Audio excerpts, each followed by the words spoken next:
Hello दोस्तों, स्वागत है आपका अपने यूट्यूब चैनल में। हेड ऑपरेटर का लास्ट टॉपिक लेके आए हैं घूर्णन गति। इसके बाद हेड ऑपरेटर का सिलेबस फिनिश हो जाएगा, लेकिन उससे पहले मैं आपको एक बहुत ही बढ़िया बात बताने जा रहा हूँ। इस चैनल को बनाने वाले, इस चैनल को जिन्होंने इजाद किया, जिन्होंने बनाया, आज 3 अगस्त है। आज उन सोहेल सर का, जिसे आप सभी लोग जानते हैं, सोहेल सर का आज बर्थडे है। तो मैं आज सोहेल सर को बर्थडे विश करता हूँ। Wish you very very happy Sohail sir. Sohail sir, very happy birthday. आपको जन्मदिन की बहुत सारी शुभकामनाएं। आप जीवन में तरक्की करें और इसी तरह इस चैनल को क्या करते रहें, सपोर्ट करते रहें। आप लोगों से ही मेरी ये विनती है कि सोहेल सर को बर्थडे विश जरूर करें, जिससे उनको क्या हो, एक खुशी मिले कि आप लोग ने उनको बर्थडे विश किया। ठीक है, तो सोहेल सर मेरी तरफ से आपको वेरी वेरी हैप्पी बर्थडे। आप जीवन में कामयाबी पाएँ और ज़्यादा से ज़्यादा इस चैनल में क्या करें, मेहनत करें, जिससे कि बच्चों को अच्छे से अच्छा कंटेंट दे सकें। तो आज हम बात करते हैं। अच्छा, सोहेल सर के बर्थडे पे एक और नई बात है कि सोहेल सर का एक एप्लीकेशन लॉन्च हो चुका है इसी चैनल के नाम से। तो आप लोग जाके प्ले स्टोर में जाके उस चैनल को क्या करें, डाउनलोड करें। डिस्क्रिप्शन में उसका लिंक आपको मिल जाएगा। तो जो सोहेल सर ने अपना चैनल क्या करा, बनवाया है, तो उसको जाके आप क्या करें, डाउनलोड कर लें। ठीक है, तो बात करते हैं घूर्णन गति की। ठीक है, तो घूर्णन गति से पहले मैं आपको बताना चाहता हूं कि घूर्णन गति जो होती है, दृढ़ पिंडों की घूर्णन गति के बारे में पढ़ेंगे। तो इससे पहले हम जानते हैं कि दृढ़ पिंड क्या होते हैं, रिजिड बॉडी क्या होती है। तो जैसा कि आप सभी लोग जानते हैं कि हर बॉडी जो होती है, प्रत्येक चीज़ जो होती है छोटे छोटे कणों से मिलकर बनी होती है। इसी प्रकार अगर हम दृढ़ पिंडों की बात करें कि दृढ़ पिंड क्या होते हैं, दृढ़ पिंड, रिजिड बॉडी, रिजिड बॉडी क्या होती है, तो इसके बारे में जानते हैं। देखो, प्रत्येक बॉडी जो होती है वो छोटे छोटे कणों से मिलकर बनी होती है। जैसे मान लो मैं एक बॉडी दे देता हूँ, ये एक बॉडी है, ये कोई पिंड है। इसमें क्या है, एक कण ये है, एक कण ये है, एक कण ये है, एक कण ये है, एक कण ये। ठीक, हम क्या करें भाई, ये कण है, इसका एक खुद का एक द्रव्यमान होगा। इसका m1 मान लेते हैं, इसका m2 मान लेते हैं, इसका m3 मान लेते हैं, इसका m4 मान लेते हैं, इसका m5 मान लेते हैं। तो मैं बात करता हूँ दृढ़ पिंड की। तो दृढ़ पिंड में क्या होता है, अगर हम किसी पिंड पर बल आरोपित करें, बल लगाएं, यानी बल F आरोपित करें, और बल आरोपित करने के बाद उसके पिंड के अंदर जो कण स्थित हैं, इनमें कोई विस्थापन उत्पन्न ना हो, इनके आकार और आकृति में कोई परिवर्तन ना हो। जैसे ही मैंने क्या बताया, किसी पिंड में उपस्थित कणों पर बल लगाने से उन कणों की स्थिति में कोई परिवर्तन ना हो, उन कणों में कोई भी विस्थापन उत्पन्न ना हो, तो ऐसे सभी पिंड हमारे कहलाते हैं दृढ़ पिंड। जैसे ये मार्कर को मैंने फोर्स लगाया, अगर ऐसे में मैं इसको फोर्स लगा के दबाऊं, तो दबाने से ऐसा नहीं होगा कि यहाँ के जो हमारे पास कण हैं वो यहाँ आ जाएं, या यहाँ के जो कण हैं वो यहाँ आ जाए। जहाँ कण थे वहीं कण हैं। तो अगर किसी बॉडी पर फोर्स लगाने से, बल लगाने से उसमें उपस्थित कणों का कोई विस्थापन ना हो, उनकी स्थिति में कोई परिवर्तन ना हो, या फिर हम दूसरे शब्दों में कह सकते हैं कि फोर्स लगाने से किसी बॉडी की आकार आकृति में कोई परिवर्तन ना हो, तो वो बॉडी हमारी क्या कहलाती है, दृढ़ पिंड कहलाते हैं। वो बॉडी हमारी कहलाती है रिजिड बॉडी कहलाती है। तो अगर किसी बॉडी पर फोर्स लगाने से उसके कणों में कोई विस्थापन ना हो, तो मोस्टली जितने भी ठोस होते हैं वो सारे के सारे कैसे होते हैं, दृढ़ पिंड होते हैं। मोस्टली ज़्यादा जो हमारे पास ठोस होते हैं वो कौन से होते हैं, दृढ़ पिंड होते हैं। लेकिन ऐसा कोई सी बॉडी नहीं है जो 100% दृढ़ हो। ऐसी कोई पिंड इतना आदर्श नहीं है जिसको दबाने पर उसके कणों में थोड़ा बहुत भी विस्थापन ना हो। लेकिन क्या होता है कि ठोस में जो विस्थापन होता है वो बहुत मिनिमम होता है, बहुत छोटा होता है, जिसे हम क्या मान लेते हैं, नगण्य मान लेते हैं, जीरो मान लेते हैं। इसलिए सारे ठोसों को हम क्या मान लेते हैं, दृढ़ पिंड मान लेते हैं।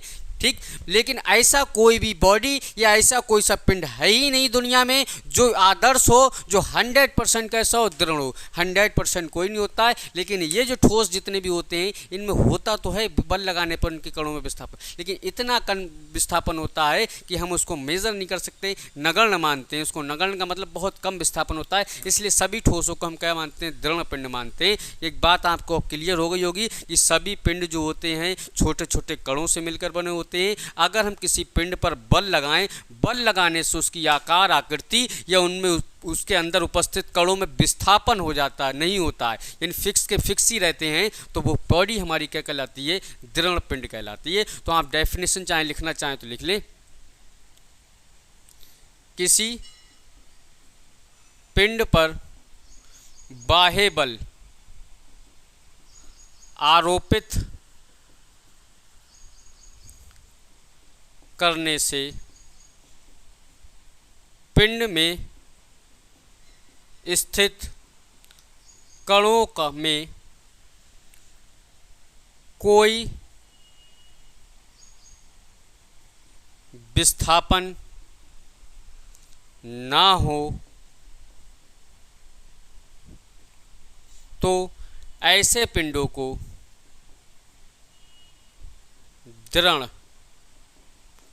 पिंड कहते हैं, रिजिड बॉडी कहते हैं। क्लियर हो गई बात कि अगर बल लगाने पर उसके अंदर स्थित कणों में कोई विस्थापन ना हो तो पिंड हमारे क्या कहलाते हैं? दृढ़ पिंड कहलाते हैं। अब बात करते हैं बल आघूर्ण की। किसकी बात करते हैं? बल आघूर्ण। अच्छा, उससे पहले द्रव्यमान केंद्र की बात करते हैं। इससे पहले समझ में आ गई दृढ़ पिंड की बात करते हैं द्रव्यमान केंद्र की, centre of mass. Police constable की तो आप तैयारी कर ही रहे हैं, तो यूपी पुलिस कांस्टेबल की तैयारी को और बेहतर आप कैसे कर सकते हैं? तो आपके पास ये बुक आती है एक चक्षु पब्लिकेशन प्रकाशन की, जो आपकी एकदम यूपी पुलिस कांस्टेबल के सिलेबस पर ही आधारित है। तो इस बुक को मैं आपको दिखाता हूँ, देख लीजिए। ये आपकी क्या है? एक स्टडी गाइड है। ठीक है, ये आपकी क्या है? स्टडी गाइड है।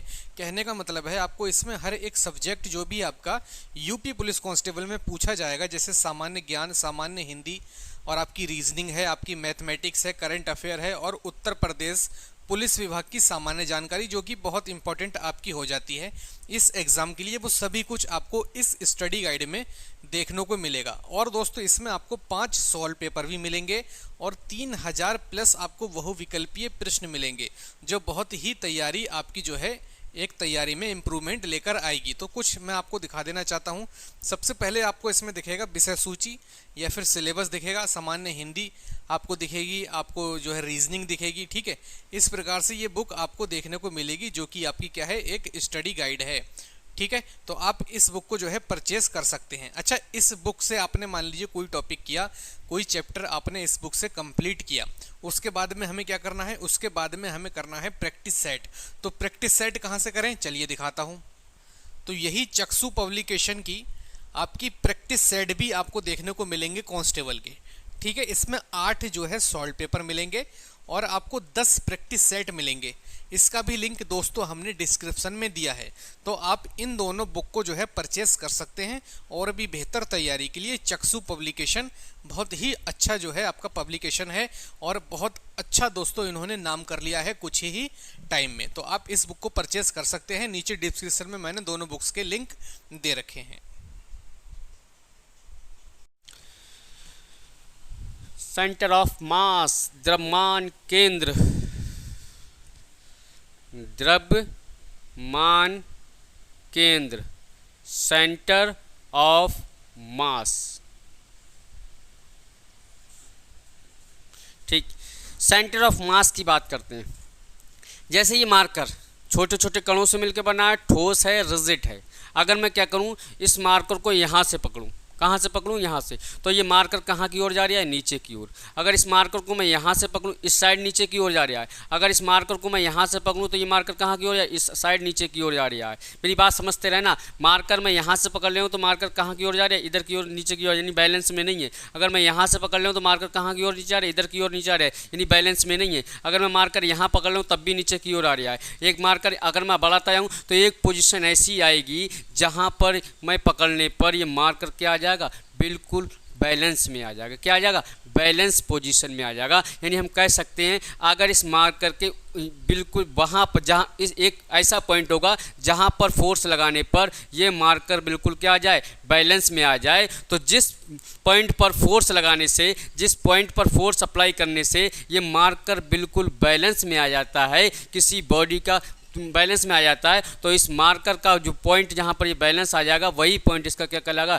द्रव्यमान केंद्र कहलाएगा। यानी आप कह सकते हैं किसी भी बॉडी का बाह्य केंद्र, बाह्य कण जहाँ पर फोर्स लगाने से पूरी बॉडी क्या आ जाए, संतुलन की अवस्था में आ जाए, तो वह कण उसका क्या कहलाता है, द्रव्यमान केंद्र कहलाता है। जैसे इस मार्कर का एक पॉइंट ऐसा होगा जहाँ पर एक कण ऐसा होगा जहाँ पर मैं एक क्या करूं, जहां पर मैं एक फोर्स अप्लाई करूं तो ये पूरा मार्कर क्या आ जाएगा, बैलेंस में आ जाएगा, संतुलन में आ जाएगा। तो जिस कण पर फोर्स लगाने से ये मार्कर संतुलन में आया है वही कण उसका क्या कहलाता है, द्रव्यमान केंद्र कहलाता है। अगर उस मैं मान लो इस मार्कर के अंदर मैं बताता हूं, इस मार्कर को ये कण जो है ये इसका द्रव्यमान केंद्र है। यहाँ पर अगर मैं फोर्स लगाऊंगा तो ये पूरा मार्कर बैलेंस में रहेगा। तो ये जो पॉइंट जो हमारा कण कहलाएगा ये द्रव्यमान केंद्र कहलाएगा। क्या कहलाएगा, द्रव्यमान केंद्र। अब द्रव्यमान केंद्र का मतलब ये है कि अगर मैं इस केंद्र को, इस कण को मोशन कराऊं, अगर मैं इस कण को मोशन कराऊंगा तो इस मार्कर की पूरी बॉडी क्या आ जाएगी, मोशन में आ जाएगी। नहीं समझ में आई। अगर मैं इस पर फोर्स लगाकर इसे मोशन में करूं तो इस पूरी बॉडी के कण भी क्या हो जाएंगे, मोशन में हो जाएंगे। तो आप छोटे शब्दों में ये समझिए कि अगर किसी भी बॉडी के बहे कण, किसी भी पिंड का बहे कण जहां पर फोर्स अप्लाई करने पर पूरी बॉडी किस में आ जाए, संतुलन की अवस्था में आ जाए, बैलेंस की पोजीशन में आ जाए, तो वह कण उसका क्या कहलाता है, द्रव्यमान केंद्र कहलाता है। क्या कहलाता है, द्रव्यमान केंद्र कहलाता है। अगर आप इस द्रव्यमान केंद्र पर कोई हरकत करते हैं तो उस पूरी बॉडी के अंदर क्या आ जाएगी, हरकत आ जाती है। तो ये आप समझ गए कि द्रव्यमान केंद्र क्या होता है, किसी भी बॉडी में उपस्थित वह कण जिस पर फोर्स अप्लाई करने पर पिंड क्या आ जाए, संतुलन की अवस्था में आ जाए, तो वह कण क्या कहलाता है, उस बॉडी का द्रव्यमान केंद्र कहलाता है। मैं डेफिनेशन चाहे लिख देता हूं, किसी पिंड के में स्थित किसी पिंड में स्थित किसी कण पर बल लगाने से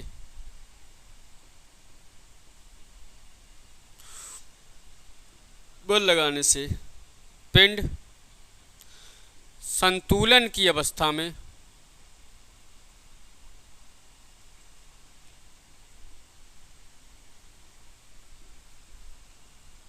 आ जाए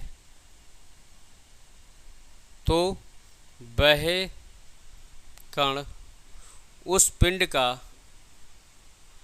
द्रव्यमान केंद्र कहलाता है।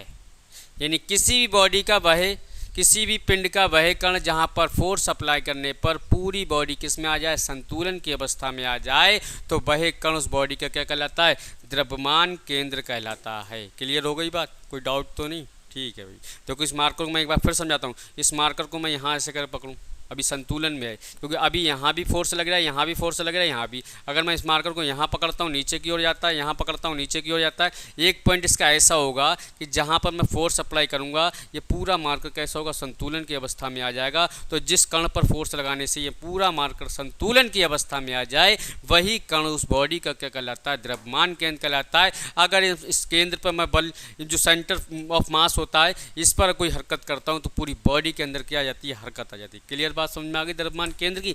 अब बात करते हैं बल आघूर्ण की।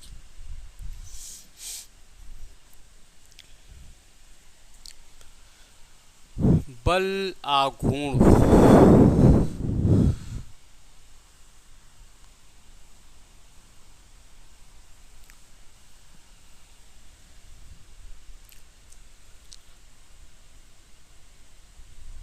बल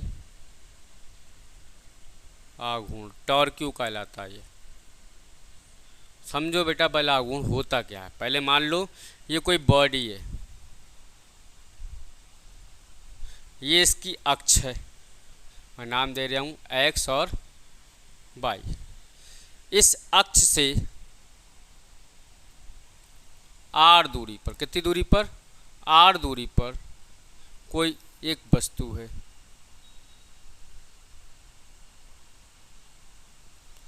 भाई हर बॉडी किससे मिलकर बनी होती है, कणों से मिलकर बनी होती है। तो इस अक्ष से आर दूरी पर एक मैंने कोई कण ले लिया, ये कण ले लिया, ठीक। इस कण पर मैंने क्या लगाया, फोर्स लगाया। क्या लगाया, फोर्स लगाया, ठीक है। एफ फोर्स अप्लाई किया, लेकिन ये किसी अक्ष पर किसी एंगल पर है, तो ये एंगल यहाँ पर जो बन रहा है वो एंगल मैं मान लेता हूँ क्या, थीटा, वो फाई मान लेता हूँ। क्या मान लेता हूँ, फाई, ठीक। ये जो है फोर्स आगे कहीं मिलेगा नहीं, तो हम क्या करते हैं, इसको पीछे करके डॉटेड करके मिलाते हैं ऐसे करके, और यहाँ से क्या डालते हैं, परपेंडिकुलर डालते हैं। तो यहाँ जो एंगल बनता है वो कौन सा बनता है, 90 डिग्री बनता है, ठीक। तो इसको P मान लो, इसको क्या मान लो, N मान लो, ठीक है। यानी हमने क्या बताया कि प्रत्येक पिंड जो है वो छोटे छोटे कणों से मिलकर बना होता है। तो हमने एक कण ले लिया जिससे हमने नाम दे दिया क्या, इसको नाम दे देते हैं P, इसको P दे दो, और इसको N, और इसको Q नाम दे दो आप, ठीक है, PQN। यानी हमने क्या करा, अक्ष से r दूरी पर एक पिंड ले लिया, इस पिंड एक कण ले लिया, इस कण को हमने फोर्स F लगा के क्या करा, रोटेट करना चाहा, जैसे कि ये मार्कर, ठीक। यहाँ पे देखो मान लो कोई अक्ष है ऐसे करके, ये मेरी उंगली जो दिख रही है वो अक्ष दिख रही है, और ये मार्कर, यहाँ पे मैं ऐसे करके इस पर फोर्स लगाऊंगा तो इस तरीके से तो घूमेगा ये, इस तरीके से एक अक्ष के परिता ऐसे करके घूमेगा। यानी यहाँ पे मैंने क्या लगाया, इसे देखो, ये उंगली से फोर्स लगा लूँगा तो ये घूमेगा, ये उंगली से फोर्स लगाने पे ये घूमेगा, ऊपर से लगाऊंगा तो नीचे चला जाएगा, नीचे से लगाऊंगा तो ये ऊपर चला जाएगा। यानी एक अक्ष के परिता इस तरीके से घूमेगा, ठीक, अक्ष के परिता। तो ये अक्ष कहलाती है, जिस तल में घूमता है वो घूर्णन तल कहलाता है। ये देखो किस तल में घूम रहा है, वाइट बोर्ड की तल में घूम रहा है, तो ये वाइट बोर्ड इसका क्या हो गया, तल हो गया, और जिस अक्ष पर घूम रहा है वो उसकी क्या हो गई, क्या हो गई, घूर्णन अक्ष हो गई। ये इसकी क्या है, घूर्णन अक्ष। और ये वाइट बोर्ड है, जिस अक्ष तल में घूम रहा है, ये वाइट बोर्ड इसका क्या हो गया, घूर्णन तल हो गया। क्लियर हो गई बात। तो अगर मैं डेफिनेशन इसकी दूं बेटा, तो किसी पिंड पर किसी बल द्वारा, ठीक, किसी अक्ष के परिता किसी पिंड को किसी बल द्वारा किसी अक्ष के परिता घुमाने के प्रभाव को बल का, उस बल का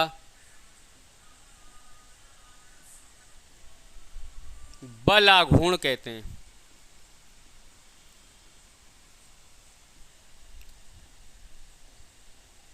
इसे टाउ से, ये याद रखना बेटा, इसे टाउ से प्रदर्शित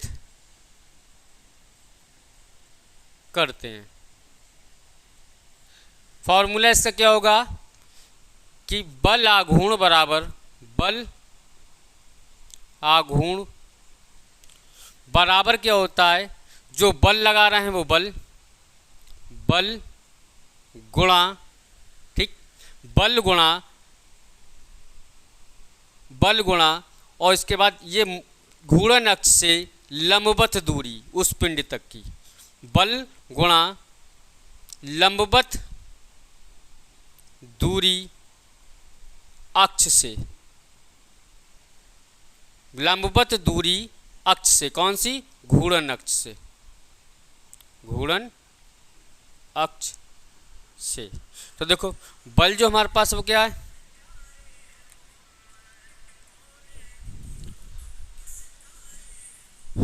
बल जो हमारे पास वो क्या है, F, और लंबवत दूरी हमारे पास देखो बेटे क्या है, ये R, देखो कितनी है, R। तो और बल आघूर्ण को जो रिप्रेजेंट करते हैं किससे, टाउ से, तो टाउ इज इक्वल टू कितना आ जाएगा हमारे पास, F क्रॉस R। ये आया बल आघूर्ण का सूत्र। यानी फॉर्मूला क्या आएगा कि जो बल लगाया है वो और घूर्णन अक्ष से लंबवत दूरी के गुणनफल को क्या कहते हैं, बल आघूर्ण कहते हैं। एक डेफिनेशन आप यहाँ भी दे सकते हैं, किसी बॉडी पर आरोपित बल तथा घूर्णन अक्ष से उस बिंदु तक की लंबवत दूरी के गुणनफल को क्या कहते हैं, बल आघूर्ण कहते हैं। नहीं समझ में आई, फिर से सुने, किसी भी बॉडी पर, किसी भी बॉडी में उपस्थित कण, ठीक, कण पर आरोपित बल तथा घूर्णन अक्ष से उस कण तक की लंबवत दूरी के गुणनफल को क्या कहते हैं?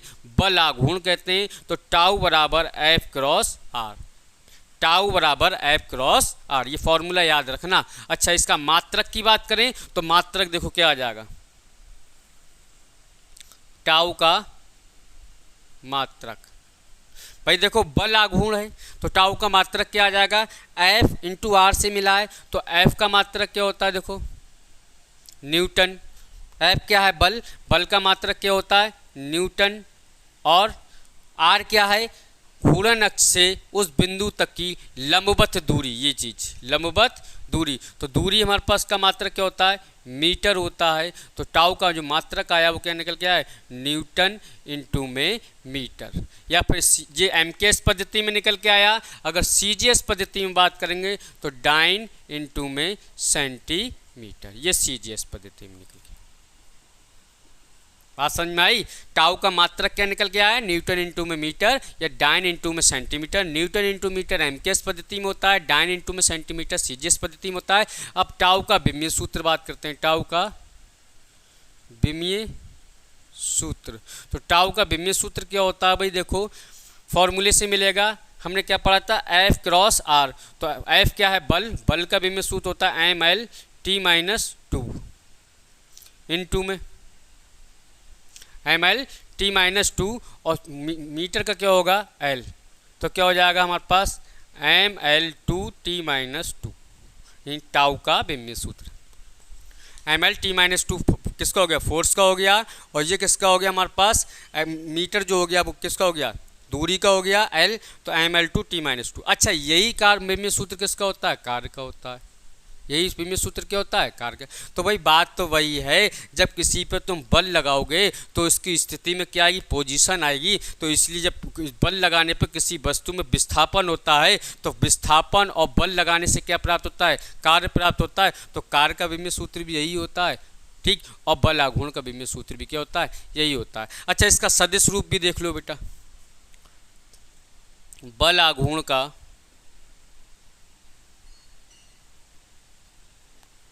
सदिश